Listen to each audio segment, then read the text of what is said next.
Hello once again everybody, and welcome to more sim racing action here on caterhamracer.com, here on YouTube and also on Facebook as well. You're watching here for the final race in this inaugural series of the caterhamracer.com Caterham Academy series, and what you're seeing here is the end of our kind of our first race for Grid B. Here's the schedule once again tonight, where you'll be able to see the second race for Grid B, which will give the top drivers outside the top 18 pre-qualifying for a chance to head onto the grid for the two Grid A races later on. And after that, they'll be starting at the back of the grid, whoever wins that race. And then it'll be two 15-minute races to close out the first season. What's been 6 very frantic races, the 7th one coming up, and it should be all action once again.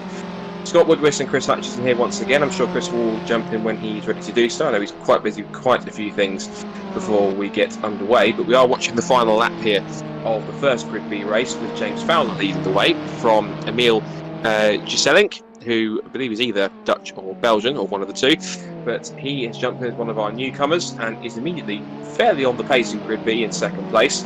But the man he's going to go on to win race number 1 is going to be James Fowler, third in last year's Academy, but first across the line here at Oulton Park to win the first race. So that effectively only really sets the grid for the second race, and it's that race which everyone needs to aim for when it comes to taking race victory, because there's only one promotion spot into Grid A for the rest of the evening. Jeff Newman has scored a third place from Dominic Mansberger, one of this year's 2020 Academy drivers. Ben Buckley will come across the line in 5th ahead of Rob Oldland, another one of our 2020 drivers. We've got Darren Holdcroft and Jim Earlham. Mike Hilton was in the pit lane, and we've sadly lost Philip Clark and Trevor Conway, and Erkan Bax is unfortunately fairly down the order as well, possibly about a lap or so, but he has managed to come across the line. So, Oulton Park International Circuit is in business tonight. It is the full layout. It's usually very much a driver's favourite. Lots of fast undulations, sweeps and dips. It is a fantastically beautiful circuit, both to drive and to admire as it winds its way through the Cheshire countryside. And the man who managed to do that best of everyone in this first race is James Fowler. He managed to win by 3.3 seconds from the Belgian Emil Giselink, then Jeff Newman and Dominic Mansberger 4th, Ben Buckley 5th, then Rob Oldland, Dennis Erkenbachs, Darren Holdcroft, Jim Earlham and Mike Hilton was the top 10 in that race.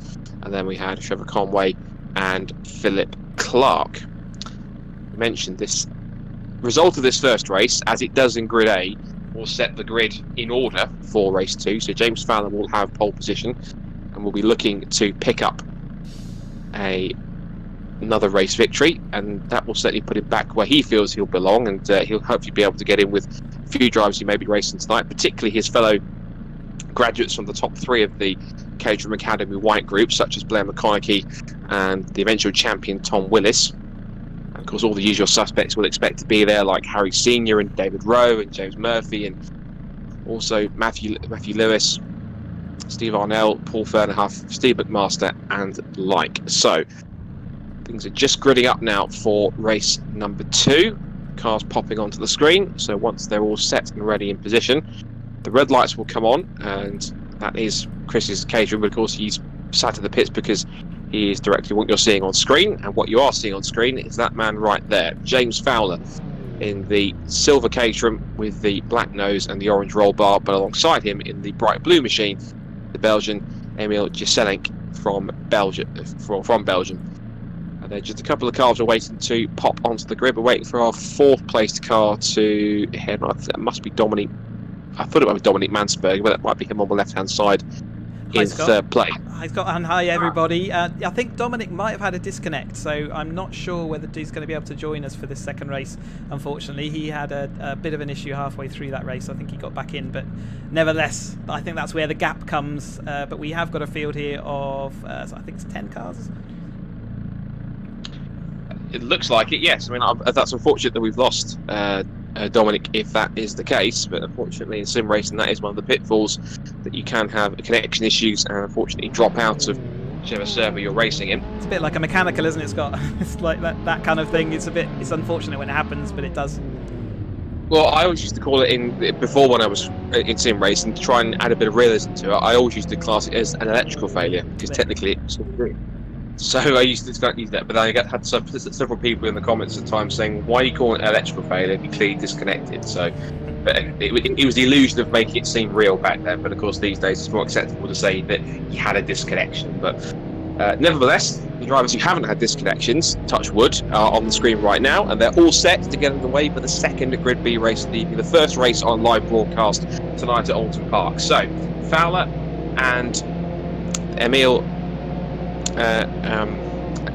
Gisele on the front with the grid. We've got his name for a second. Haven't got the start though, as away they go from the line and up towards Old Hall for the first time. Looks as though James Fowler will have the whole shot into turn one, but the circuit does see one or two drivers run wide at times in turn one. Case in point, we see Gisele running a little wide there, losing out second place to Jeff Newman as they head down through Cascades. There's a bit of a nasty bump on the brow of that hill, which if you're not careful can catch you out. Has caught out two drivers though. Ben Buckley and also Rob Oldland are off into the gravel at Cascades. They now race down Lakeside for the first time towards Island Bend. This is a very fast, very narrow corner where if you try to go through any more than single file, there's a chance you can get speared off into that large grassy area on the left-hand side. Into this brilliantly banked corner of Shell Oils, complete 180 degree all the way through. Then you fire out the other side towards the first of two chicanes. The first being Britain's.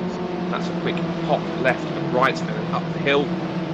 So they'll use as much of the curve as possible, but there's quite a large line of tyres there to distract anyone from cutting too much. Then what they do on the exit, they go past the marshal's post, pop up over Hilltop, and then head down towards the second chicane at Hislops. And Fowler already showing his prominent pace at the moment in this first lap, being chased down by Jeff Newman, and then Emil Gisele in third position from Holdcroft in fourth.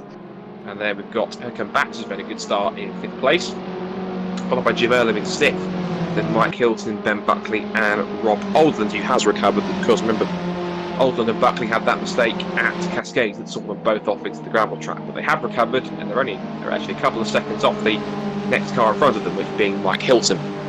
Yeah, that's a real shame for Buckley and Oldland because they were looking quite good in the first race. They just went side by sides going down into Cascades and out of the first turn, Old Hall, and it just didn't work. It's quite a common thing in real life that as well, I think.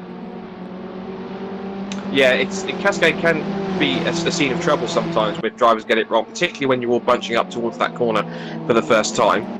But into Old Hall at the end of lap number one, Fowler leads the way with Newman in second place. Gisele, the Belgian, in third. It's Woolcroft. Erkenbach is up to fifth at the expense of Jim Earlham, so that's been a change of position into the top five. Then Hilton, Buckley and Oldland, who are fairly close together. Buckley and Oldland have caught up pretty quickly to Mike, so there might be an oncoming change as Buckley's having a daring move up into the Cascades. This is where he went off last time. He throws the car into the corner up towards the apex, but even though these Caterham Academy cars do feature fairly fairly low levels of grip running Avon road tyres, Chris, it's surprising sometimes how much grip you can get out of them, and the Academy car is one of the perfect tools for drivers to learn car control and to learn racecraft, and a car that doesn't have to rely on aero grip. It's all mechanical and you have to try and make do with what you've got to the best of your abilities. Yeah, and the slightly lower levels of grip actually mean that you are always going to slide your car. They're actually very forgiving in that they're not snappy. They do tend to give way quite gently and allow these sort of slides and moments to happen without actually costing you more than a bit of time. So when you get higher up with the slightly grippier rubber, the car can become a little bit sort of it can bite you back if you slide too much. It will just have a limit at which it really does spit you and you get your tank slappers on. Yeah, the Academy car does seem as one of those machines where you can afford, to a certain extent, because of the lower levels of grip, to kind of throw it around a bit more like a historic car in many cases. You kind of get to throw it onto limited grip and it's fairly forgiving to come back to you because of the low power and the low weight. But then, as you say, when you start getting to more grippier tyres, when you go up through road sport, through 270s, and then when this car eventually becomes its ultimate evolution in the 310R Championship, then it becomes a point where you're running on effectively semi-slicks, and it makes it much more grippier, much faster, a little bit lighter, and a tiny bit more powerful, and therefore you've got a little bit sort of more grip to play with, but less leeway of being able to throw the car around. It requires more precision than just going gung-ho corner by corner, because as you say, when the car does eventually snap, if you try to collect it back again, as I'm sure you know from previous experience, it's not double that forgiving when you've got more grip to play with. It can bite back, as you say, fairly hard indeed. Yeah, and these drivers, they're all learning their craft still. This is the B grid, so the faster guys all go into the A grid through pre-qualifying. So a lot of these guys are still learning what their craft, and what, even though we're talking about the car sliding, it is still quicker for them to go without the sliding. So it's about learning where is that limit, how far can you push it before that slide does cost you time. Speaking of costing time, at the moment, Emil Giselig is getting a little bit stuck behind Jeff Newman, and he might want to get a move on, because if he doesn't get around Jeff pretty quickly, Jeff doesn't put his foot down anymore, it's only going to allow James Fowler to keep on extending that gap, because there's only a couple of tours of the Oulton Park International Circuit, and he has got the gap up to 3.1 seconds already. So this is looking pretty convincing for James at the moment, with a clear track in front of him, which is not really a luxury that Emil has, but he might get it in a second, because running deep into the first part of his slots there was Newman, so possibly starting to feel the effect of all that pressure that's being applied, and Giselig now starts to pull alongside on the left-hand side, up over Clay Hill, under the bridge, and up towards Druid. So puts a little wheel onto the grass, but he is on the inside line for the right-hander at Druids, making his way through. If he can get the car stopped, which is difficult when you've got half the car off the road, completely off the road goes Jeff Newman, though, bounding off through the gravel and back onto the circuit, and that almost goes completely around at 180 degrees, and he's got to be careful on the rejoin, because there are cars running wide on the exit of that corner. And the trouble is, Chris, it is one of those corners. I've seen John Clellan do that back a couple of times with British touring cars in the early 90s, and it's particularly when you've got cold tyres, but also a lack of grip. If you push too hard into that particular corner, there's not that much runoff to go, and it can send you clattering into the barriers if you don't treat that corner with a bit more respect. Yeah, there's generally no such thing as a small crash around Druids. It's extremely fast, dedicated corner with very little brake going into it, and then you have to carry the exit, and if you do get anything wrong, there's very little space to allow the car to run out. So it looks like now the story of the race is going to be, can Emil catch up with James Fowler out in the lead? He's got 4 seconds to do, and James Fowler has been pretty consistent out there in front, so it might be a tough ask.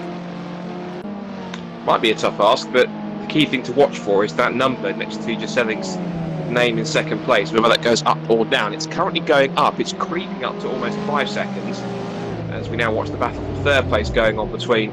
Oh, which it's not going to creep up anymore, because that off the road was... That was Darren Hallcroft. So Darren Hallcroft was as high as around about 3rd or 4th place. So he's now dropped down to 6th as a result of that mistake. And it looks as though, Chris, rather than have any cars around him, he may as well... He possibly looks as though he did that all by himself. Yeah, it did. It looked like he just drifted the car off wide. It's very easy to drop a wheel over the grass. It's quite bumpy there, and it absolutely will bite you back then. So he's now got work to do to pick himself up from 6th place. He's got a 1.6 second gap to make up now. He's just there in the background, just behind the turquoise machine of Ben Buckley, who runs in the top 5. So he's back up into 5th after his escapade into the Cascade gravel trap briefly with Rob Oldland, when he also went off at the same time too.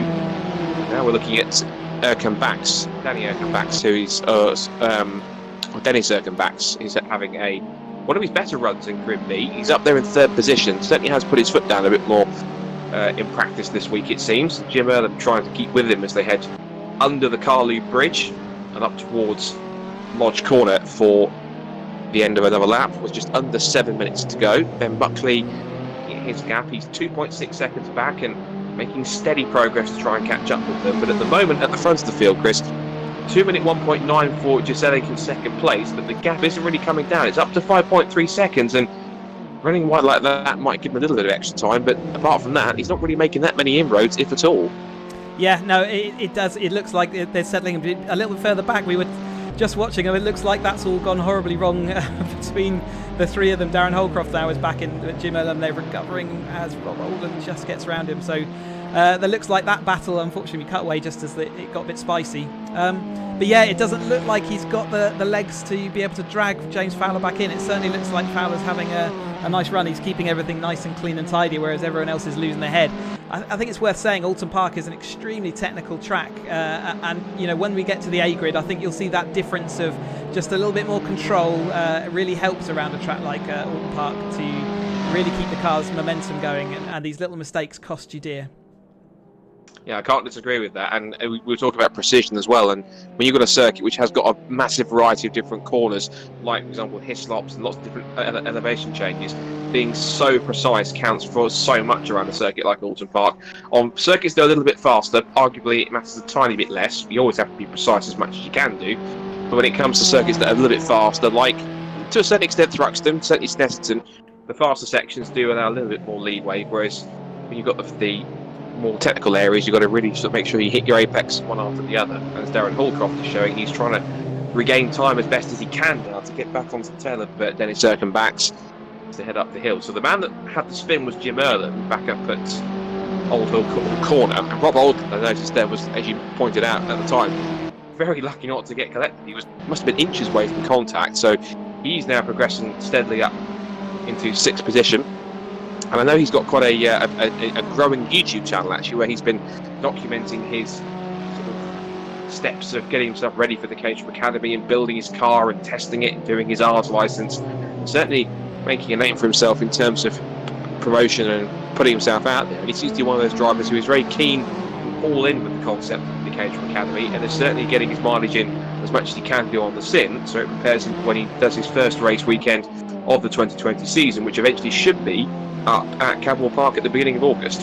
I think they've got the Oulton Park round before Cadwell Park at Cadwell for them. You are correct. I should know that, being BRSEC, but you're absolutely right. They are racing here in mid-July at Oulton Park, so actually it's quite a fitting final round for Rob to get practice in for his first round, which is, as you rightly pointed out, at Oulton Park right here. Yeah, and I'd say people like Dennis are looking forward to that, as is Rob. And like you say, yeah, Rob, go and have a look at his YouTube channel, especially for people who are interested in taking part in the academy. He really is giving an insight into, how does that process work and what's involved in it. So yeah, go and check that resource out. It's great. I think there was another YouTube channel which I think was run by Mr. Chris Hutchinson that also did very similar sorts of things when you were coming up in the academy. I remember there was a video or videos documenting your build at the time. It was back in, I think it was 2015, wasn't it? I think it was. They all still exist. 2013. In fact, so it was the end of 2012 when I built my car. I'm an old timer. That feels like a long time ago now, doesn't it? You're certainly a Caterham racing veteran, but you have got a title to show for it, though. You are 3-to-9 champion from 2018, which was, of course, very hard fought to get. So, certainly someone who knows their stuff, having raced in, I think you're on the verge almost of potentially racing in 7 UK championships it's called now when we get back going again. At least that was the plan, at least going forwards into at least I think next year before everything kicked off, wasn't it? That's right. So that's still the plan. As soon as next year kicks off, I shall be in my car. So I do have a 420, and that's my aim. So yeah, at the moment I think I chose the right year to take it off from motorsport. I think anyone who was taking sabbatical probably inadvertently would share the same sentiment in terms of they weren't planning to race, and maybe this was a bit of a sign for them not to. So, but not to make light of a bad situation at all, we'll get back to the on-track action, where all we can really say is James Fowler has got this race really very well under control, almost coming up to 10 seconds his advantage now over the rest of the field. Inma Jesselink in second place, but again, has to be commended for his first race on the server tonight, at least in the series, to get almost 10 seconds, he's 10 seconds behind. To be up in second place is incredibly impressive. Ben Buckley's up to third, though, so after his little mishap at Cascades in the gravel, he's got himself up into a podium position for what it's worth, so he's kept a lot out of trouble very much after that, and is trying to push himself forward. And not only that, Scott, I think he's actually catching up quite nicely with Emil up front there. Certainly the gap there is a lot less than it was when he first had his incident, isn't it? So he had some speed tonight. Unfortunately, he just didn't get to show it. Yeah, it's quite a pretty looking car as well that he's got. He debuted that livery a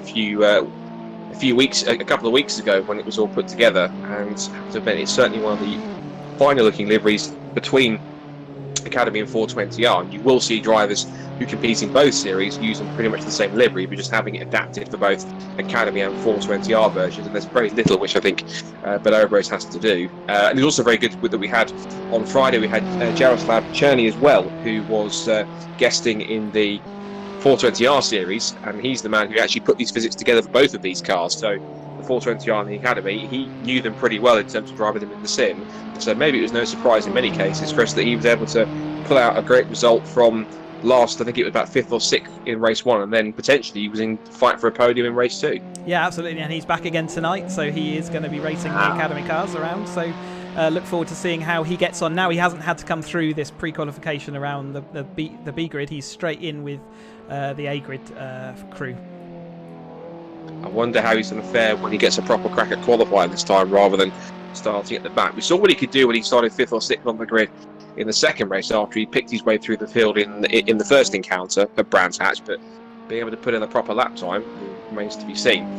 So James Fowler then, with a lick of flame from the exhaust, heads through Island Bend for the last time and up towards Shell Oils, and that gap is still pretty comfortable at 10 seconds. I think the gap between Gisselink and Buckley's gone up now to 6 seconds. It was 5.3 the last time I looked at that, but it's now back up to 6. So a little bit of time lost there, or Gisselink just woke up and realised he has to try and push on to maintain that second place and just get that slightly bit more of a buffer to hold on.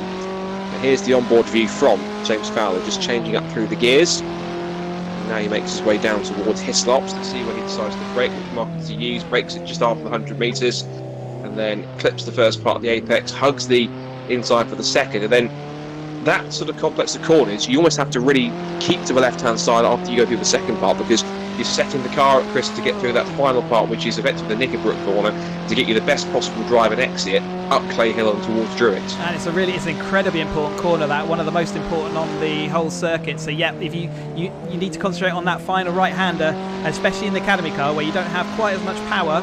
You need that all the momentum you can get to carry you up and keep the speed all the way around Druitt into this final set of corners. He's done that pretty much from start to finish. He led into Lodge for the final time. Not the final time tonight though, but the final time in this race. He has dominated the B grid from the word go and up to the checkered flag. He will end it on a high. He will go to grid A. It is James Fowler who wins at a canter both grid B races to secure his spot in the main event, so to speak. Emil Gisselink comes across the line in a very respectable second place in both races. He might be one to watch in the future should he come back, the impressive Belgian. Third place for Ben Buckley, very well to recover after his mistake on the first lap, and he was certainly trying to close the gap in as much as possible. Dennis Erkenbach is going to come across in 4th position any moment now. Or he would be. He might be side by side with Darren Holcroft, actually, side by side across the line, and Holcroft got him. Just at the flag, Holcroft managed to snatch away 4th position from Dennis Erkenbach. I will get the first name right eventually. and then 6th place for Rob Oldland. That happened before with Crawford, didn't it? God, I'm terrible. Anyway, Earlham is 7th. And then sadly we lost Jeff Newman and Mike Hilton, both deciding to retire for either damage or whatever reason they had to retire. Whether anything had anything to do with any mishap they had at Old Hall remains to be seen. We might have to find out later on afterwards. It is time for us to swap servers. So I'm going to leave you with the results page, as in all the A races we've had so far, and the next time we see cars, it will be in the A grid. Fantastic. So whilst Chris gets everything ready to swap the servers over, let's just talk you through, looking at the results screen, pretty much where we've come from up to this point in the caterhamracer.com Caterham Academy Race Series. So we started off at Silverstone National, where we saw 2 different winners. Steve McMaster picking up the first win of the season, and that will be his one and only win of the season so far. And then he was also joined on the top step by Chris Gillicorn in the second race. 2 second places for Will Rossetti and a third each for James Fowler and Harry Senior. But then Senior would go on for a run of 5 wins in a row. He picked up doubles at Oulton Park on the national circuit and Silverstone on the Grand Prix circuit.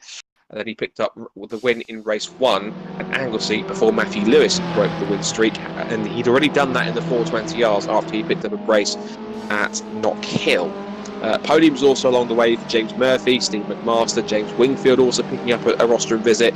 David Rowe also as well, and David will also go on to pick up a win himself at 2 excellent races on the amended Grand Prix circuit at Zandvoort in Holland. It was a win apiece for Lewis and Rowe, and the winning margin in both, get this, between both races was a combined 0.0009 seconds, 9 thousandths of a second between 2 race victories, 2 winning margins in both races, which was absolutely sensational. And then Harry Senior, through all that sort of sequence, picked up 3 podiums in a row with second place, but then he was back on form at Snetterton with 2 fairly commanding victories on the 200 circuit. Steve Master with a pair of second places, and then James Murphy and David Rowe picking up third place as well. So that's where we've come from. Here's where we are. And here are our Class A competitors. And you can see the drivers already mixing it in qualifying with around about 3.5 minutes to go. And straight away, you look at the timing pylon and you can see that Will Rossetti has fired in a 1 minute 59.602. Anyone dipping under 2 minutes is an incredibly special lap indeed. So to do that, not just him, but also Jaroslav Cherny and Harry Senior are the ones to beat in terms of pace so far. It seems Paul Fernerhuff is running well in qualifying with 5th fastest time so far. Guy Crawford is 6th, Tom Willis, and then a few drivers who are not quite as high as we expect them to be, although they might possibly prove us wrong. We usually say that sometimes when the likes of David Rowe and Matthew Lewis and Steve Arnell and Blair McConaughey are a little further down than we would expect them to be, but then usually tends to be the case for us that as soon as we talk about that, with a couple of minutes to go in a qualifying session, they also tend to pull out their fastest lap of the session at that point. So rather than being that lower down now, either they're just possibly not really liking Oulton Park to their taste, as whoops, someone dips into the Paris that hit stops.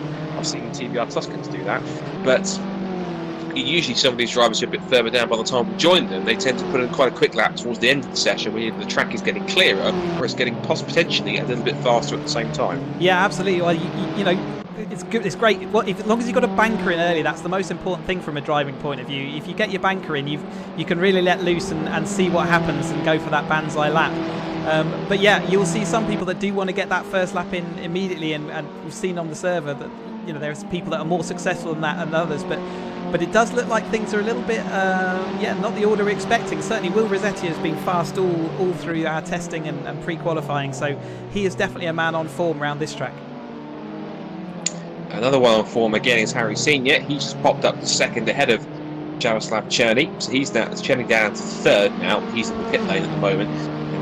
He won't get around quick enough to set another lap time, so that as though the best he can do at the moment is 3rd, provided nobody else pops up in the timing sheets. David Rowe, there's a 2 minutes 0.1 on that last lap he's done. James Murphy's also jumped in with a 2 minute 0.648, and Matthew Lewis, as we did talk about him, and as I rightly predicted, as soon as we talk about how low he is down the order, bang, 3rd place in qualifying. He's got time to do one more, but he has got quite a bit of traffic in front of him to deal with, so how he's been able to handle that, we'll wait and see. Here's Steve McMaster in his Ford GT40 1966 Ken Miles inspired livery. So it's got the sort of duck egg blue with the white stripes and the red front wings. If you look at the design of that car, which came 2nd in Le Mans 1966, you'll see that the front sort of area around the front wings over the wheel arches on the front of that car are red, but the rest of the colour scheme is meant to mimic that. And he's currently sat in 5th fastest at the moment.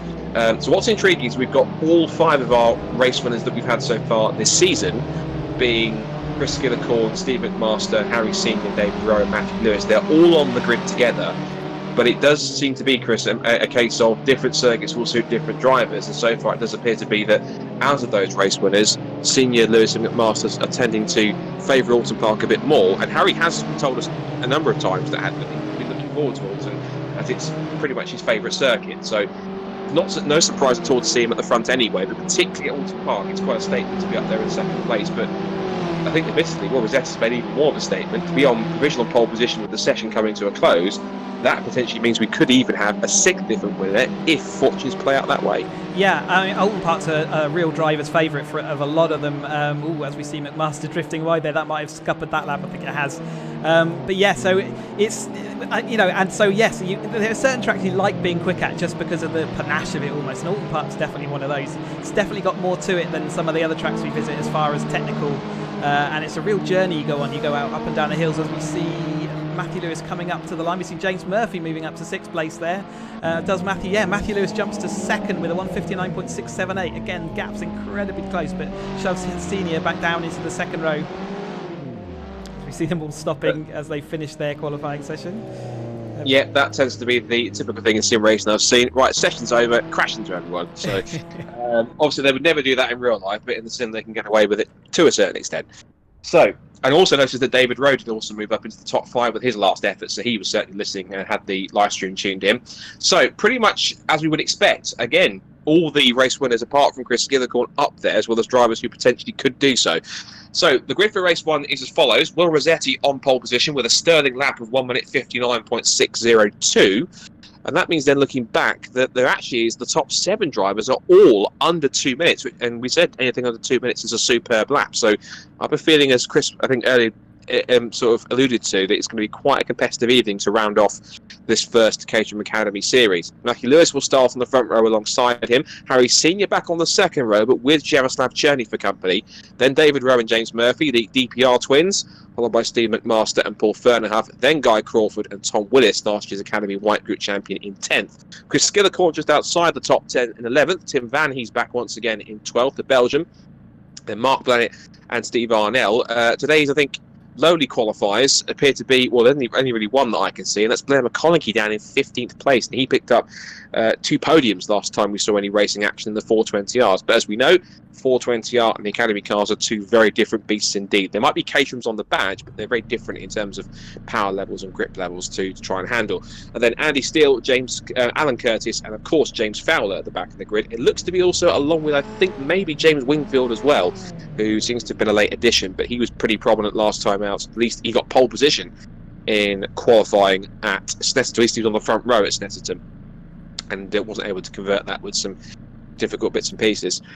So, Chris, effectively, this is almost a bit of, there's no points on offer, but I'm sure there'll be bragging rights and pride, and the fact they want to race, etc., will be all on the line for these guys. And I'm guessing there'll hopefully be very much an end of season feel for this one. It was like an end of term, but hopefully the driving standards will be just as clean as they mostly have been across the season, and no one's going to try any banzai moves up and down the order, although these are Caterham races we're talking about, Chris, as you know very well. So try and tell them not to do something, and they tend to almost do the opposite. Yeah, absolutely. And again, because of the narrowness of the track and the lack of runoff, a small incident can quickly escalate and then can quickly involve a lot of the pack. Oulton Park is an old-fashioned traditional circuit in that it doesn't have massive runoffs like you would around something like Silverstone. So yeah, if you drop a wheel over, you're not going onto another bit of tarmac, you're actually going onto grass, and that does cost you. It is one of those rare circuits where the layout has hardly changed at all. The only really changes there's been have been to any safety changes after any incidents, and also with the 2 chicanes that were put in as well. There also has been the addition of the Fosters and Island layouts as well, which have been used by British touring cars and the like. But we're on the full international layout once again. And back in the days of the 60s and the 70s, when they used to run the Oulton Park Gold Cup here, there's only one Gold Cup they're going for here, and that's the bragging rights for winning either races tonight. So Will Rossetti on the left in the Gulf colours in pole position, white and red of Matthew Lewis alongside. The final race evening of the caterhamracer.com Caterham Academy Series here at Oulton Park. I predict one of these first 4 rows are going to pick up victory, but who is it going to be for the second to last time in the Academy Series? We are racing at Oulton Park, and it's a pretty clean start initially from everyone, but down towards turn 1, hold your breath, boys and girls. This might get a little bit messy if they can get through cleanly.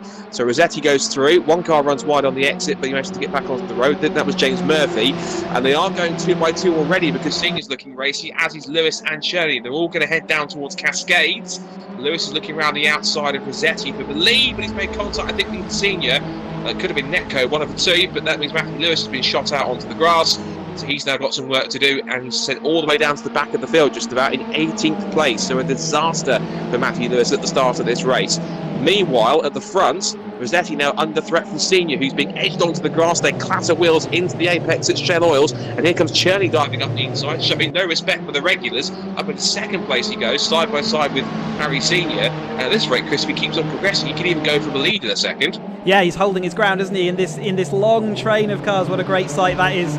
But yes, he showed last time out he was willing to get through the pack to get to the front, and this time he's starting right at the front. So what can he do from there? Will Rossetti still holding on, though, down into this big braking zone. Hold your breath as they head in here. It's tight. Harry Senior going around the outside, just made some wheel contact with Cherny, and it's sent him sideways. Murphy trying to get by, but he's also getting on the power desperately late.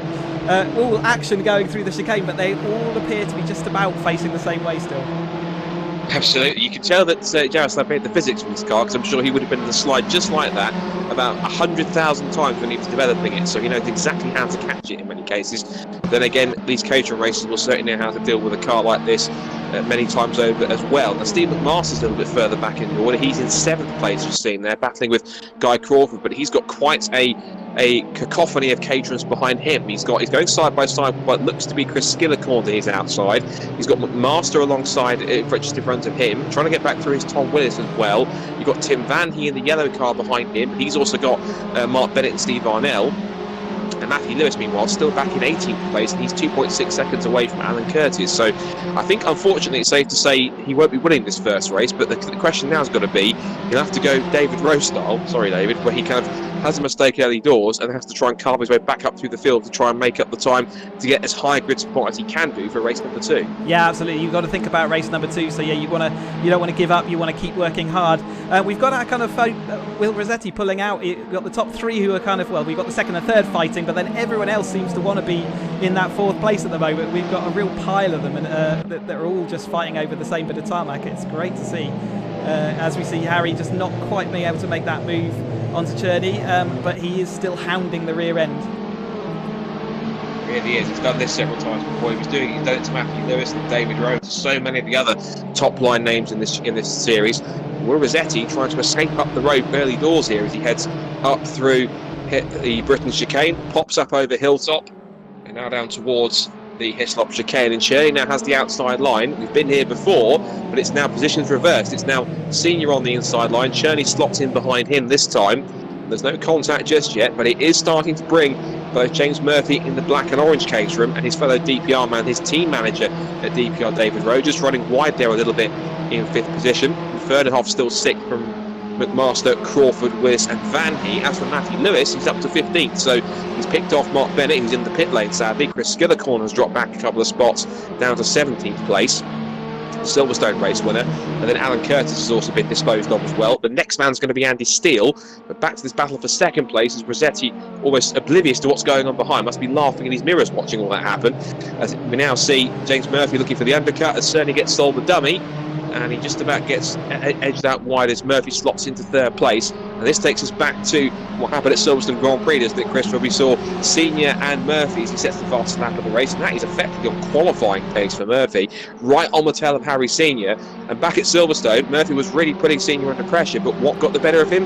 Being a little bit too enthusiastic and over-exuberant, and that's what cost him a potential win. So hopefully this time, Chris, he's learned from his mistakes and will try to be a bit calmer this time. Yeah, we've seen Murphy backwards through the field a little bit in the most recent races we've had on our service, but it's great to see him back up here fighting hard, getting really squeezed to the inside there. Island Bend is so tough to go side by side. It looks like James has got the inside line. Can he hold it without drifting off onto the grass? Oh, it's tight down there, but he seems like he might have made that move stick just by hanging in there. Harry's still making the best of it, but I think James probably has got this done. I say that. You call it, Scott. I have no idea.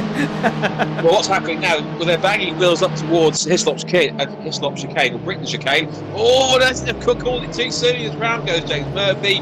Now, the question is, did he jump or was he pushed? I have to say, Jubis, he looked like he was pushed, but we'll have to wait and see. Rather than, I think I'll have to leave one for Chris to have a look at afterwards. But meanwhile, as James Murphy now has to make his own recovery job, we're watching here. This is Paul Fernhoff battling with Steve McMaster over the final top 5 spot as they head their way through Hislops and then through Knickerbrook once again.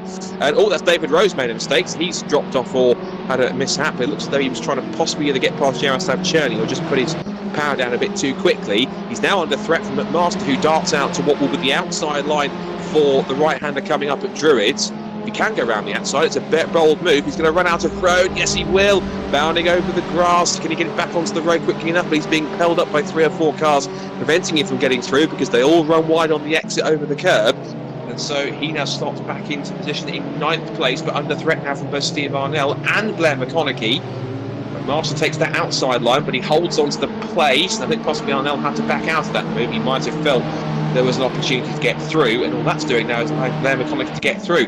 So we've not even hit halfway yet, Chris, and there's so much action going on. I'm almost barely keeping as much as you can, and there's more going on as now Paul Fernhoff gets slapped in the side by Guy Crawford. Master somehow holds that one, and Lewis running a little bit wide there. He's ahead of James Murphy. I'm just as speechless as you are, I think, in many cases, just about. There's too much going on to call, isn't there? I think they're closer together than they are on the starting grid. So, the starting grid was their most spread out they've been. They all want the same bit of tarmac, and you could just see how one mistake by McMaster and how far back he fell through the field with everyone running so close. If you go out wide like that, you will lose that 3 to 4 places, which has been unusual for Steve McMaster. He's normally Mr. Reliable. I think it's worth calling out Paul Ferniehoff. It was just commentator's curse. He was having such a good run. He hasn't been the fastest guy on the server, but he was up to sort of 5th place, and now I've cursed that entirely by he's dropped right back. It's all right. It's not the first time the commentator's curse has been laid on. I've done it several times, so I unfortunately I know what that feeling's like. But watching what's happening right now, let's hope we don't put any more on these drivers. We see Guy Crawford having a look up the outside of Tom Willis, being a bit bold here to have a look here to try and get himself into the top 5. If he can pressure Willis into a mistake, that will certainly help him out. He was a little sideways on the exit of the second part of Hislop, so now we see Tim Vanhee getting held up by Crawford's little bit of a slide there, as Vanhee, not sure where he was going there for a second, he was heading towards the grass, but McMaster says, thanks very much for that one, Tim, if you don't mind. And he goes up 1 place, he might go for 2. Now, we learned from his mistake last time, which the answer to that is yes, because rather than trying to dive down the outside line and running wide and losing several places as a result, he thinks, no, I learned from last time, I'm going to dip back in and try and pick him off a couple of corners later. So, quick check of what's going on in front as we keep an eye on what's going on. As Crawford gets a little love tap there from McMaster under braking. It's still Rossetti who leads the way, and the gap is fairly static at about 2 seconds. In fact, lap time wise, they're very equally matched. The senior was only half a tenth quicker on that last lap. But what's intriguing now is both Cherney and Rowe were lapping a little bit quicker. They did a 1:59 that time by. So Cherney's only half a second away from senior in second place. And Rowe is a further 2.4 back, but he's lapping quicker than senior as well, but on the same pace as Cherney. We're on board now with the Czech driver, Jaroslav Cherney. Of course, we said he was the man that designed the physics for these cars, so he would have driven hundreds or even thousands of hours of these cars trying to work them out and taking feedback from drivers. And I imagine that all the feedback he's been getting from all the drivers will mean that if he was to keep on adapting the physics a bit more going forwards, he's certainly got a lot of feedback and data from all these different Caterham drivers who can compare how this car feels to the real car they've driven on the circuits over the last few years. Yeah, and he's absolutely involved in that process. So we're starting that discussion now about how do we improve these and maybe even extend the Caterham models. We've got the Academy and the 420 to play with at the moment, but we're certainly looking to increase that to the full field of Caterhams, and that's all in the works at the moment, which is great and very exciting. Sounds good, and of course it means that people who do also benefit, not just us in the series, but also those who do use these mods more publicly, will have to get a chance to see the full Caterham roster should they be so inclined to let the public have a go. Matthew Lewis is certainly having a go here. He's just having a bit of a squirm around in front of Steve Arnell to hold on to 10th place. He's on the comeback trail, but only as high as the top 10.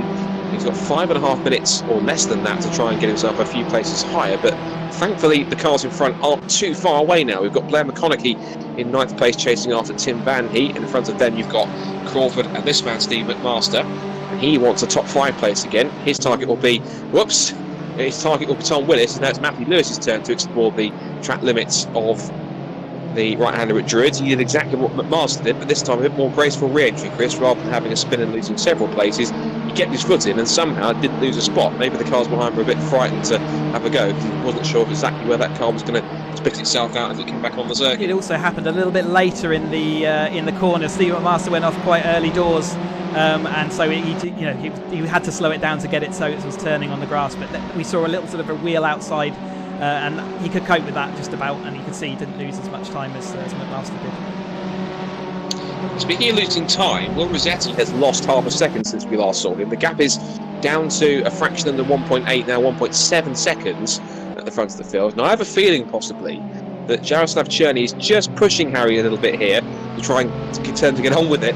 That was a very graceful drift to Shell Oil's corner. I've never seen a corner entry from a Caterham like that before at Shell Oil's. That was very good stuff indeed from the Czech driver to hold that slide. But I suspect that the pace that Cherney has underneath him at the moment is just encouraging seeing him to kick on a little bit here. He's gained now about less than another sort of 3/10 or so. He's gained a lot of time on that exit of the Hislop, Britain chicane, now down towards Hislop. So looks like Senior quite fancies win here on the circuit, which he was looking forward to the most. And I think possibly if Jaroslav can certainly keep up with him, he'll certainly be brought with in this battle for the lead, which could become, rather than a one-on-one, it could be a three-way for who picks up the victory here. So we could even have a 6th different winner. We'll Harry Senior adding another one to his trophy cabinet. Yeah, and Will Rossetti has not yet been in quite this dominant position. So maybe the pressure late in the race, it's got a long time to concentrate for 15 minutes. It feels short when we're commentating, but believe me, when you're out front and got a gap, it's the longest 15 minutes of your life. So yeah, maybe the pressure's starting to tell, but also Harry's shown tonight he's absolutely on it. So maybe he has just dialed up that speed and just, he's able to turn in just that few tenths a second each lap more. If he does have that speed, there's usually times when, for the most part, he's fairly on it straight away, whereas I think being caught up with battles in and around him, it's taken him a few laps to really properly wind it up and have a go. He's done a 1 minute 59.9 on that last lap, but it was 1:59.8, I think, last time for Jaroslav Cherny, so he was a tenth quicker or so. And so it does seem as though that Cherny's pace is certainly motivating Senior to get a move on and catch up to the lead here, as they have up through Cascades and past Lakeside once again. David Rowe has fallen back now to over 3 seconds back in 4th position, followed by Tom Willis in the top 5. Then McMaster, Crawford, Manhey, Matthew Lewis is up to 9th now, and he has done that at the expense of Blair McConaughey. And sadly, one car we seem to have lost in the sequence is Mark Bennett, unfortunately. He's in the pit lane, but I'm sure either some kind of an issue or an incident which put him right down the order. So the gap is now just over a second between the leaders, and so there's only 2 minutes to go here. So yes, Senior's got the pace, Chris, but he's running out of time to get this done. Yeah, it would be, in your mind, you're already thinking, have I got enough time to catch and pass? That old adage, catching is one thing, getting past is a very, very different thing. So yeah, he's definitely making those calculations as we go, but that gap, they're all concertinaing together as this race builds to a nice crescendo. I'm not quite sure that speed trap's right. I'm not sure these Caterhams can quite do 301.6 miles an hour, but we'll take the one on the left that's a bit more accurate. 106 seems a bit more right.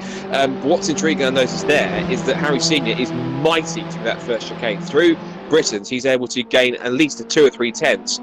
He's done that the last couple of laps now, so that seems to be one of the points of the circuit where he's a bit stronger than Rossetti, who in turn seems to be a little more cautious navigating that very tricky sequence of cuts and turns. We're on board with Rossetti now. There's the rear view, and that's the view he'll have in his rear view mirror, staring back at the silver and red Caterham of Harry Senior. Just behind him is the white Caterham, and that is Jaroslav Cherny. They head out of Lodge over Dearly, and they start the last lap of this first race. Time flies when you're having fun in Caterhams, particularly when it's at Oulton Park. Then into turn 1, and again, look at that.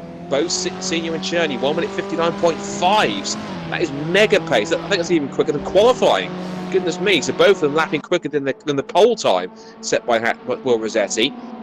And that could be a sign that Rossetti's in trouble here.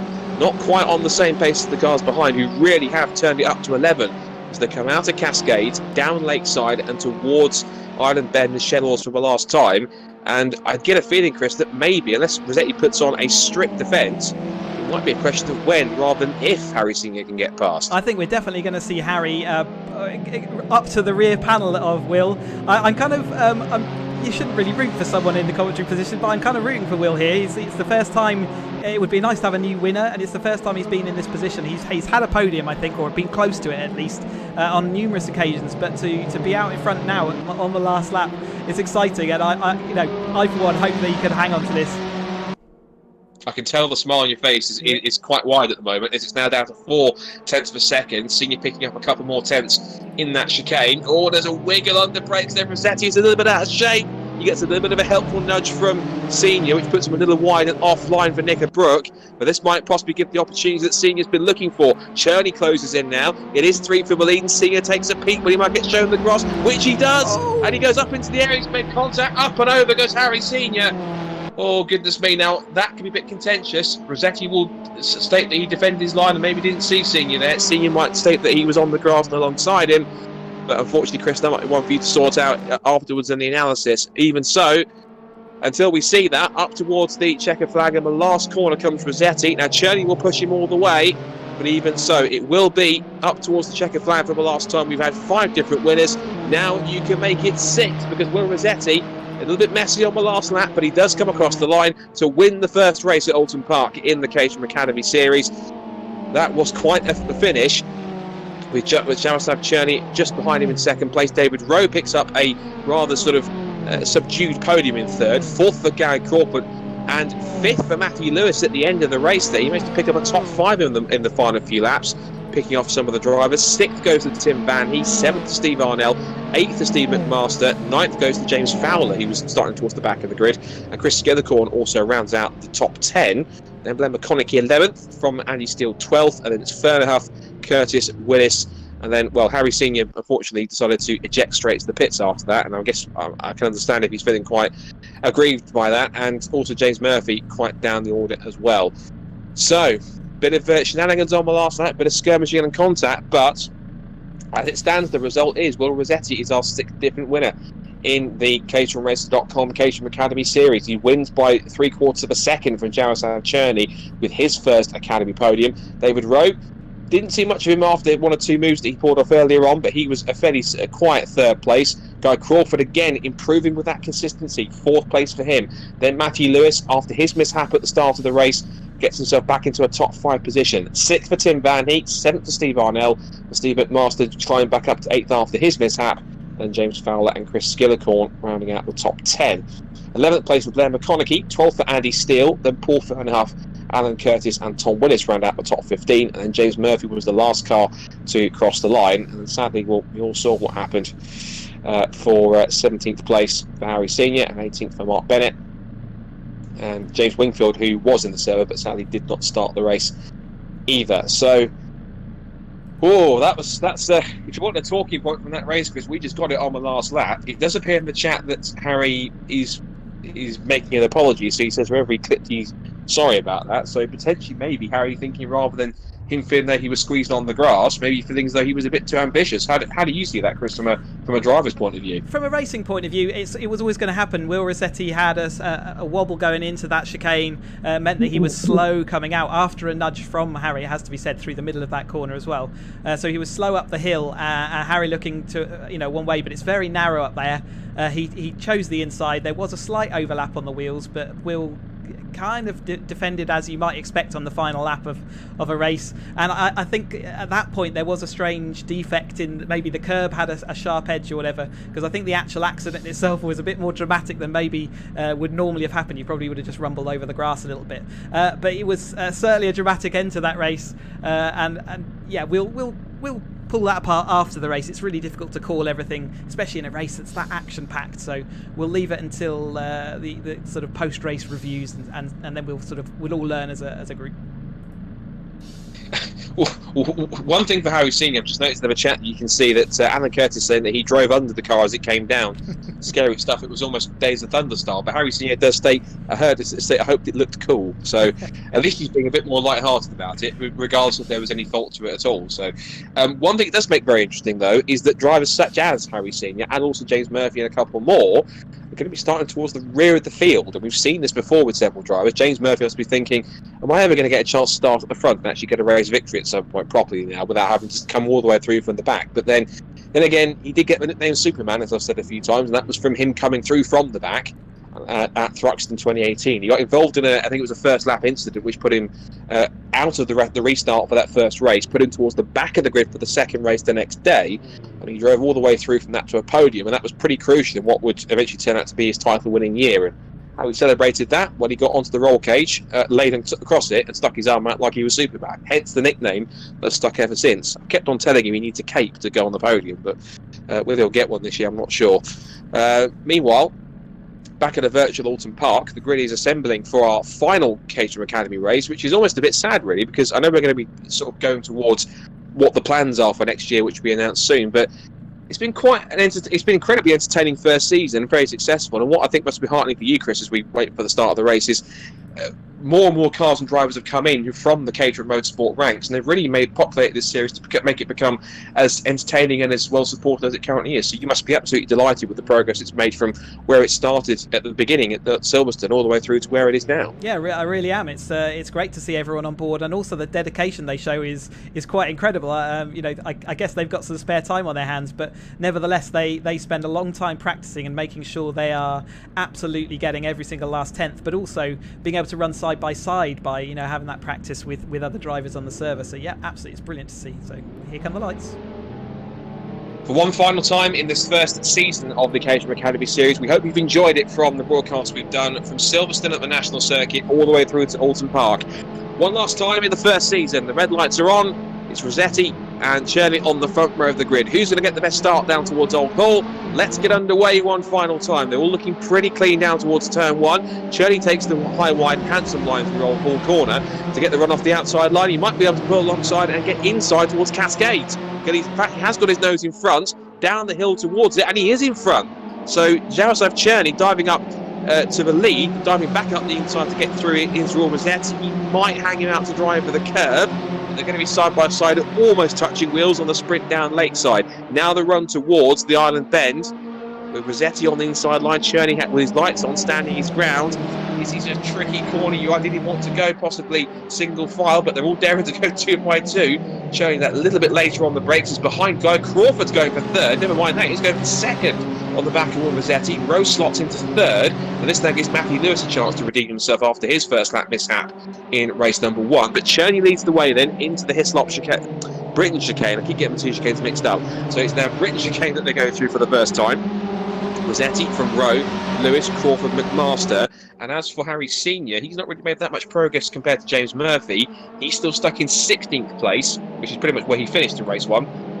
And James Murphy's up to 12th. Round the outside into the first part of Hislops goes Matthew Lewis into 3rd place.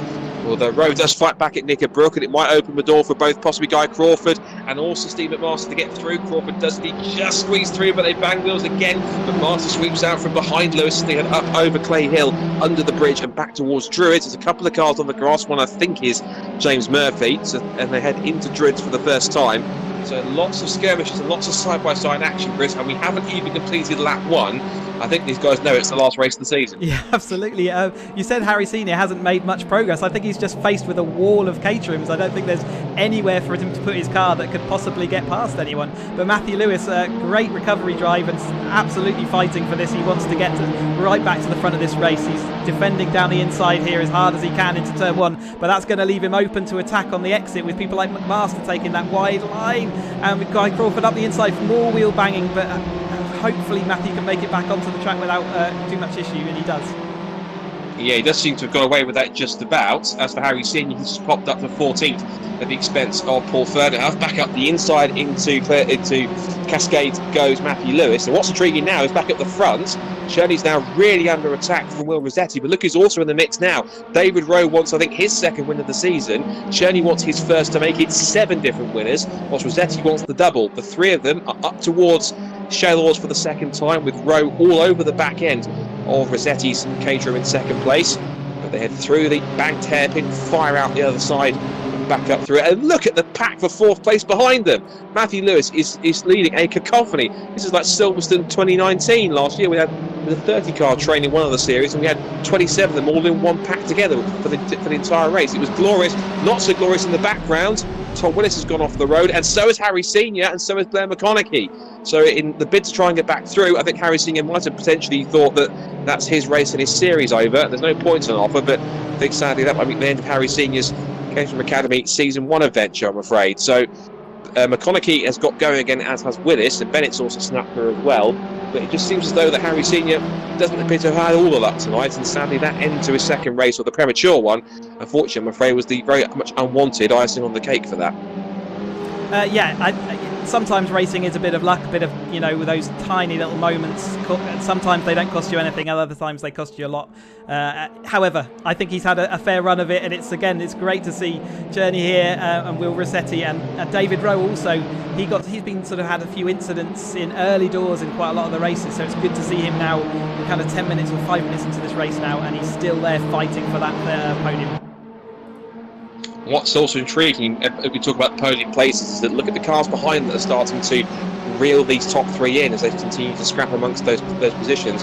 Matthew Lewis is leading Steve McMaster towards the front here, and also keep watch out for Tim Van here as well. He was actually battling with the front runners in the 420R races on Friday at Brands Hatch on the Indy circuit, so he will certainly be keen to be in the mix as well. We look on board with David Rowe. Here's the view that he's got from looking through his windscreen. This is pretty much the same camera view they would use on the real footage when they're doing the highlights for Caterham's in real circuit racing. And he's watching here as, I think that was Will Rossetti with a big lock-up into the Shell Oils hairpin, but he's not letting Cherney get away here. And what's interesting this time, Chris, is that I don't know if maybe Rossetti took too much out of his tyres before, or possibly the fact that Senior was motivated by Cherney's pace late in the race, but it seems as though compared to how it was at the end of race 1, Rossetti seems to have a bit more pace to keep up with to Cherney this time, whereas before he was dropping off and about a second slower to the cars behind him in race number 1. Yeah, I think I've mentioned it before. Adrenaline has a big effect on your driving, and maybe the nerves, like I say, just kicked in and cost him those little.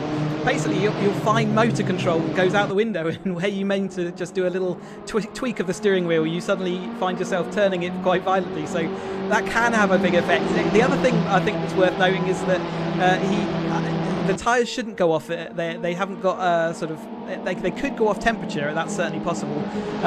But they shouldn't get flat spots or anything like that because damage is protected. But yeah, I would put that down to just nerves out front with a lot on the line from his perspective. His perspective right now is to try and hold off these three caterers behind him as Cherney still leads the way. And Rossetti now has had that bit of a catch-22 situation. He's going to keep on pressing Cherney whilst also dealing with the cars behind. Roby was going to deal with Lewis trying to sneak up the inside for third place. On the charge towards Old Hall Corner, he's got the inside line, but Rose says, no, you don't. As Rossetti almost goes, see you later at the exit of Old Hall Corner. It gets very sideways, and he's lost 2 places as both Rowe and Lewis have gone through. And I wonder now if they can get a chance to attack, if they can leave each other alone and stop fighting, because Cherney now has got the gap open to 1.1 seconds. If it keeps on extending, he will certainly have this in the bag, at least prematurely or provisionally, before they get to the flag, and it could be a 7th different winner. Lewis, meanwhile, wants to go to the front in 2nd place. He's going for it into Island Bend. This is very tricky to go side by side, and look at that. David Rowe almost putting his 2 wheels onto the white line, never mind the grass.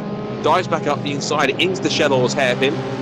Rossetti wants to try and get involved as well here. A little wide over the curb, getting 2 wheels on the grass goes to the Matthew Lewis. That gives Rossetti the momentum on the run down towards the complex at the Britain chicane. They bump wheels a little bit, but through to 3rd place goes Rossetti. Squeezes Lewis onto the grass. He gets very sideways, and now here comes Steve McMaster with a great slingshot. Look at that. He literally is like a video game, squeezing through both of them.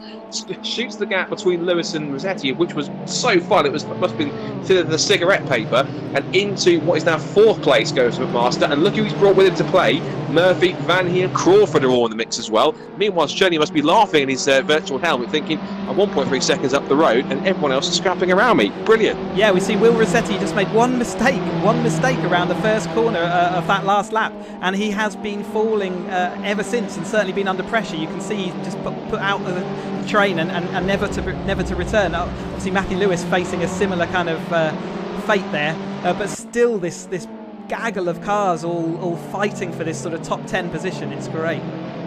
Oh, they're 3 abreast behind. Look at this. You've got Van Hee, Arnell and Crawford going 3 wide into Lodge Corner. I wouldn't advise that, boys, particularly if you all want to survive the other end. And they appear to be listening because they've all slotted into line once again. This is Chris Skillicorn, who's the race winner of the first meeting at Silverstone.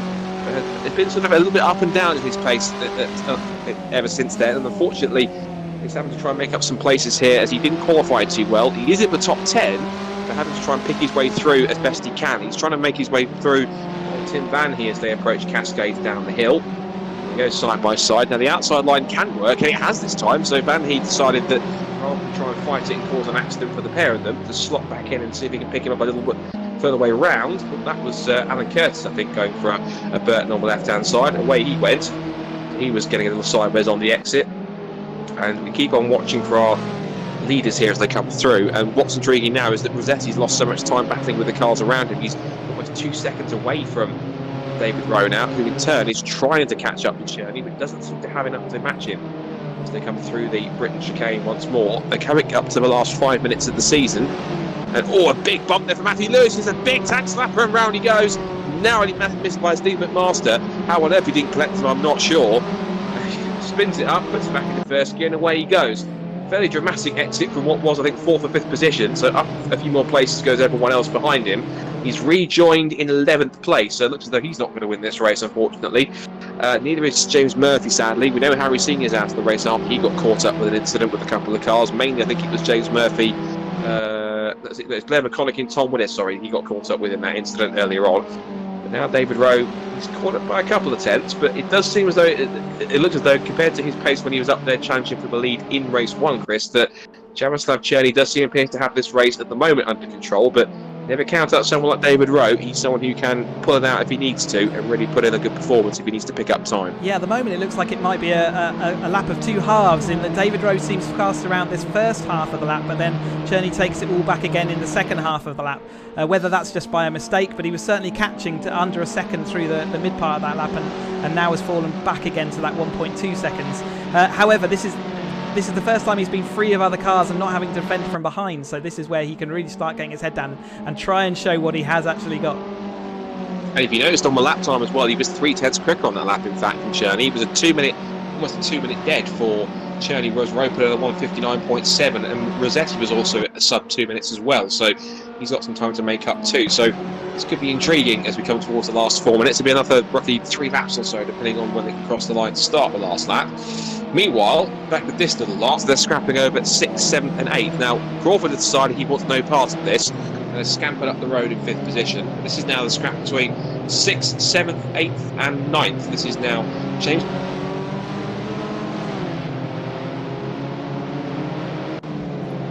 Well, we've just lost Scott there. We'll get him back in just a second. Hey Scott, have you got us in the commentary box again? Oh, okay, if I dropped that, apologies for that, but just describing the battle that's going on for 6th, 7th, 8th and 9th. So we've got Murphy, Skillicorn, Arnell and Van Heel all together, because Crawford has escaped up the road and wants no part of it whatsoever. He's trying to chase after Steve McMaster. There's a bit of a skirmish behind. Is that possibly, who's that? That's Willis going toe-to-toe with, Lewis going toe-to-toe with Fowler, I think, and Fowler's one out for the time being, but Lewis trying to recover as best he can. But everyone's starting to spread out a little bit more with these last 3 minutes, Chris, but you just get a feeling that possibly they're still winding up to a bit of a conclusion here in these last couple of laps, I think. I think spread out is a relative term. Certainly compared to the early laps, we've definitely got some gaps, but there's still fights. So for this sort of 6th to 10th almost, and then a little bit further back, we've got some battles going on, with people fighting back through with Matthew Lewis. He's relatively speaking, everything has spread out and calmed down a little bit, but I still think there's some action to come yet. I think what's incredible, looking at the lap times, pretty much the first 4 all did a 2 minute .0, and the difference was literally hundredths of a second. I'm sure one of them, I think he was first or second, did a 2 minute, almost exactly 2 minutes, as in .000. I'm sure it was that close, but that's how very evenly matched everyone is, and so no one's really making any inroads with each other in the top 4. And as for 5th downwards, well, Murphy is just trying to reel Crawford back in here, see if he can steal a top 5 in this last race. We've got 2.25 minutes on my screen left to go, which would suggest that's probably around about the second to last lap. So we're going to get one more time around after we finish this one. And the gap is stabilising at around about 1.1, 1.2 seconds. It jumps up even more now to 1.5 exiting Shell Oil. So coming into that second half of the lap again, Scott, he just has that little speed advantage around this bit. I was just highlighting James here because he's had obviously got spun out in that first race, so he's had a really quite a good recovery drive to 6th, and again causing him all sorts of problems by talking about him. But yeah, he's had a great recovery drive and looks like he's going to finish solidly in top 10. Does look that way inclined as he holds on. Rossetti still clinging on to a 3rd place and a podium finish to round out the season, but McMaster might have something to say about that if he closes any more in these last few moments of the race. Out now under Clay Hill and up over underneath the bridge and over the crest into Druids for the second to last time. Rossetti holding on to 3rd place. The gap is still 1.5, 1.6 seconds, so Cherney has the measure of Rowe in the second half of a lap here. This is Tim Van Heel still chasing after Steve Arnell. Matthew Lewis in the background there, exploring the track limits a little bit too much. And he will come under threat if he's not careful, once again, from both Tom Willis, last year's Academy White Group champion, and also James Fowler, one of the other 2 drivers that joined him in the top 3 in the point standing. Across the line have gone the leaders to start the last lap of the season for the Caterham Academy series here at caterhamracer.com. And we now see David Rowe has retired. So what's happened to David Rowe out of the race? I wonder whether he got a penalty that he didn't serve or something along those lines. It was suspiciously like he was going over the line. If you don't serve a slowdown penalty for a cut, or you miss the fact that he was due to one, you can get pulled out of the race if you don't serve one within 3 laps.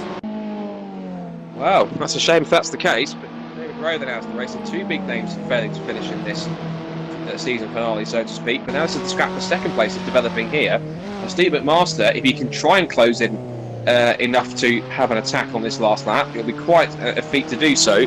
The clock ticks down to 0 on my screen now, so the time has hit 0, and this will be the last lap of the race. And Jaroslav Černý is pretty much out and away to the tune of almost 4 seconds now, so he might be just taking it a little bit easy to get himself to the flag, but not too much to the fact that Rossetti and McMaster will be on his tail by the time they get to the line as they head into his slops. There is Černý, just in the white car in the front of shot, and here come Rossetti and McMaster. McMaster, you can see, just pushing as much as he dares in this final lap of the race. He has caught a couple of tenths. He's drawn the curb on the exit, and just taking a bit of grass there won't really help him too much. Tries to get a small toe if he can up the hill, but it might be too little too late as they come towards Druitt for the final time, and he is going to try and close as much as he can. But up out of Druitt, running a little wide there, but just about keeping it on the road, comes Jaroslav Černý. It's been a pretty instantaneous impact ever since he came in, and hopefully he will stick around for season 2, as I'm sure he will, if he's going to help with some work on the physics. But this just shows how competitive it's been. We're up to our 7th different winner in the final race of the season. Jaroslav Černý will pick up his first relay victory across both series. He will win the final race of the caterhamracer.com inaugural Caterham Academy series. Second place goes to Rossetti, third goes to McMaster, another solid fourth for Guy Crawford, fifth for James Murphy, sixth for Chris Skillicorn, and then Van Heat, Arnell, Matthew Lewis battling back to ninth, and Tom Willis rounding out the top 10. And James Fowler should be back in 11th place, but he will be coming across with Mark Bennett anytime. So in fact, he has already come across the line in 11th place. So we're still waiting for Mark Bennett, who comes across the line now. And just the rest of the cavalry up across to take the flag. Glenn McConaughey and Alan Curtis, Paul Fernerhuff and Andy Steele coming through to be the last man across the line. And sadly we lost David Rowe and Harry Senior. So there is the final result of the series, and Jaroslav Černý picks up the victory by almost 4 seconds in the end to make it our 7th different winner. 2 new winners in one night. How about that? Well, Rossetti, the man who won the first race, is second, and he holds off Steve McMaster by just over a second from Guy Crawford in 4th position. Very good in the last few rounds of the season. He could be one to watch in season 2 if he comes back for more. James Murphy with the top 5, and what's been a very different up and down season for him. Hasn't been able to pick up a win in the Academy, but maybe next time. Chris Skillicorn 6th, Tim Van Heat 7th, and Steve Arnell. Matthew Lewis, who's won several times, of course, and had to settle with a top 10 finish just ahead of Tom Willis. And then the rest of the order from 11th downwards: James Fowler, Mark Bennett, Glenn McConaughey, who could be a podium finisher if he can get the hands of the Academy car. Then Alan Curtis, Paul Fernerhuff and Andy Steele. And then sadly, the 2 cars that didn't make it to the end for whatever reason, or Harry Senior I think had the incident earlier on. David Rowe we suspect was a penalty, but he was technically classified 17th, even though he retired in the last couple of laps. And that, unfortunately, Chris, before we have a chat to our drivers, that's it. The racing's done for the time being. Of course, it definitely will be back, but that closes out what's been a very entertaining Caterham Academy series from start to finish, and one I think that certainly has done its job no end to keep the drivers entertained and in match fitness before the season starts. And I guess now the question is, I guess we'll get to the point now we have to start thinking about season 2 when we do it all over again, and in what format it takes as well. Yeah, so obviously coming up next is the final round, obviously the 420. But yes, we are deciding currently what is to happen for season 2. So we've got big plans. So keep an eye out and listen ears to the ground, and we'll make that announcement relatively soon. Excellent stuff. So there is one more race to go, as you can see. On Friday, the last race of the series for the Caterham 420R race series, Oulton Park on the national circuit. That should be an epic one. That always produces great races from Caterham. Once again, 5th of June on this Friday at 8:20. Do we have time to talk to anyone, or are we pretty much sorted for our final broadcast? What do you think, Chris? I think we should try and drag in someone. Who should we get? I wonder, Will Rossetti's showing us not having a mic, so I don't think we're going to be able to speak to him. He's done a great job, and I haven't got the other winners. We could certainly speak to David Rowe to find out whether it was an issue there on the last lap with penalty, maybe. Yeah, go for it. Yeah, if you want to quiz him on that, then far away, drag him in and see what he's got to say. Hey, David, have you got us in the commentary box? Yes, I can hear you. We just wanted to know whether that was a penalty, because it all looked really good for a solid podium in the final round of this championship, but you kind of seemed to disappear. It was some kind of technical glitch. I disappeared to the menu screen, basically. I have no idea what happened, so it was a bit of a shame. Yeah, it looked good up until that point. It did look like you weren't able to quite drag back Cherney in the lead there, though. No, I didn't have the pace with Cherney, and to be fair, I haven't had the pace throughout the whole all of the sessions, so I was quite delighted to be actually on the podium. I kind of did a James Murphy where I was just trying to kind of behave a little bit and not get tied up into too much trouble, so I guess it paid off, and a bit of luck as well. Yep, great job. We'll look forward to seeing you in the next series. Are you out in the 420s on Friday? Yeah, I'll be there, definitely. Look forward to it. Thanks a lot. Cheers, guys. Good stuff. And so, I think, does that bring the Academy Series Season 1 to a close, I think, Chris? And what's been a very entertaining sort of project to be a part of. I think, from my point of view, it's been good to keep my hand in commentating on Caterham's in the virtual world and get back into sim racing commentary, which is where I started back in 2012, and of course has progressed now to the point where sort of Caterham Motorsport have me as their sort of unofficial quote-unquote championship commentator to go around to as many of their meetings as possible and commentate for the circuits. And it's a form of racing I've always loved ever since I discovered it back in, I think it was April 2014, I think it was, and it was a beer SEC race weekend at Snetterton. I was covering it for Downforce Radio, and the train of Caterhams that came past, sweeping past the pit straight, about 12 of them all at once. I fell in love with the racing ever since, and so these guys have put on just as great a show as the real ones do. And I think you can agree, Chris, if this hasn't got them ready, at least, well, partially ready at least, to deal with any racecraft when we get racing, at least for the Academy in July here at Oulton Park, and then for the rest of the field at Cadwell Park at the beginning of August, then I'm not quite sure what will. Yeah, no, it's great practice, as we've mentioned a few times on our stream. It's all real psychology, you know, they're real racing drivers in the seats of these cars, trying all the tricks of the trade just as you would in real life. So it's great, especially for the Academy guys, to sort of get a feel for what it's like to run close ahead of time. It's one of the skills you build up over time, and to get a little bit of pre-practice is good news for them. And hopefully we'll see them doing really well in the real season that's coming up in probably just over a month's time, basically, isn't it? Yeah, I guess the big question now is, do we start offering points? Because it makes it a bit more competitive then. But that's the tricky one. Do we keep it as a kind of a non-point scoring series only? I guess that's a discussion among many. To keep your ear to the ground as well. We'll have those discussions over the next coming days, and we will make sure that we fully keep everyone involved with that process. Yeah. Good stuff. Excellent. Well, just a reminder, of course, the last racing of the current season across both series is going to be on Friday, the finale of the Caterham 420R race series on Friday, 5th of June, same time, 8. We'll have the second Grid B race, and of course, whoever wins that will be onto the back of the grid for the final 2 races. Donington Park on the national circuit's been the scene of so many season deciders in real life in Caterham. It's produced so many nail-biters.